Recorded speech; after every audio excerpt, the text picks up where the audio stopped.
বাংলার নির্বাচনের আগে এবার ভোটার তালিকা নিয়ে করো। এসআই নিয়ে এত ভয় কেন?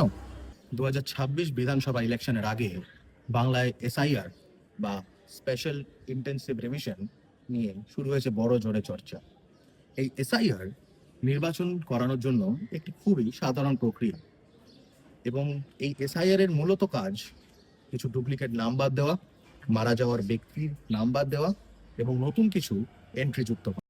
কিন্তু এই এসআইআর কে খুবই জটিলভাবে দেখানো হচ্ছে কিছু রাজনৈতিক দল দ্বারা, এবং এটাও দেখা যাচ্ছে যে ভারতবর্ষের মাইনরিটি কমিউনিটি মানে আমাদের মুসলিম ভাই বোনেদের এটা বোঝানোর চেষ্টা করা হচ্ছে কিছু রাজনৈতিক দল দ্বারা যে যদি আপনাদের নাম এই এসআইআর ফাইনাল লিস্টে না থেকে থাকে তাহলে আপনারা ভারতীয় নাগরিক নন।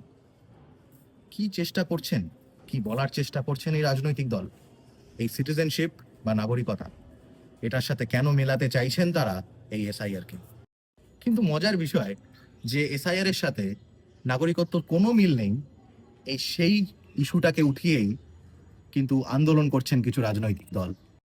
তবে প্রশ্ন একটাই, এটা কি আদৌ ভোটারদের অধিকারের জন্য, নাকি এর পিছনে লুকিয়ে রয়েছে শুধুই রাজনৈতিক স্বার্থ? প্রশ্ন আমাদের, জবাব দেবেন আপনারা, কমেন্ট করে যান।